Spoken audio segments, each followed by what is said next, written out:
Nous sommes avec Jean-Maurice Bonneau et que nous avons invité pour nous parler de son livre Nous y serons un jour, mon grand, un titre que j'aime beaucoup, d'un livre où il est en couverture avec Jean Rochefort et je voudrais qu'il nous raconte un petit peu cette histoire. Bien, l'histoire date d'il y a exactement 20 ans, puisque au retour des championnats du monde de RS, où l'équipe de France était championne du monde, et Eric Navet, médaille d'argent individuelle, j'ai été contacté par Jean-Louis Gouraud, qui m'avait demandé à l'époque d'écrire cette histoire, et je trouvais que c'était un peu tôt, donc ça a pris 20 ans. Mais ce livre est né notamment grâce au Covid, où j'étais en cessation d'activité, on va dire. Et donc voilà, et puis le titre au début je ne l'avais pas, mais au fur et à mesure que j'ai écrit, il y avait ce fil rouge avec Jean Rochefort, qui a été, par ma famille, une rencontre extraordinaire qui m'a permis de, je crois vraiment, de faire une carrière que j'aurais sûrement pas fait sans lui.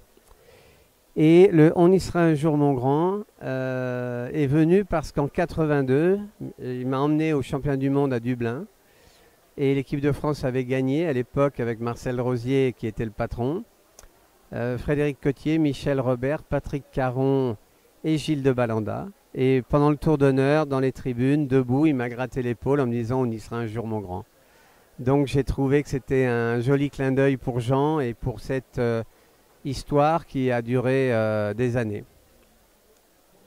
Monsieur Bonneau, j'ai une question à vous poser parce que c'est la thématique du salon Equita de cette année, le bien-être animal.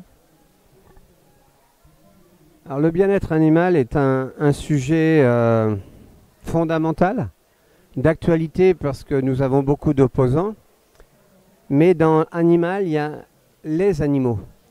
Quand on a affaire à un cheval, on a affaire à un animal grégaire, herbivore, dont le système de défense est la fuite.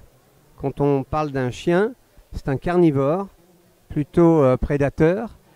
Et donc, je crois qu'il est important, avant toute chose, c'est de savoir de quel animal on parle. Et le bien-être animal n'est pas l'anthropomorphisme. C'est pas parce qu'on va couvrir un cheval de bonbons, de friandises, qu'il va être heureux. Donc je crois qu'aujourd'hui, il y a une méprise. Ceux qu'on entend le plus ont une idée du cheval via des réseaux, via des théories. Mais nous vivons avec depuis des années. Et je crois que une vie n'est pas suffisante pour comprendre cet animal, mais en tout cas, c'est une quête quotidienne de faire en sorte de collaborer avec, ce qui est notre métier, de faire du sport ou autre activité, en considérant le cheval dans le bien-être, à savoir le confort, qu'il n'y ait pas de douleur, qu'il puisse boire, manger, être à l'abri, être sous surveillance. Ce sont des animaux très fragiles, et contrairement à certaines théories, si le cheval vivait en troupeau aujourd'hui, son espérance de vie chuterait énormément. Donc c'est tout ça le bien-être animal, mais soyons sérieux.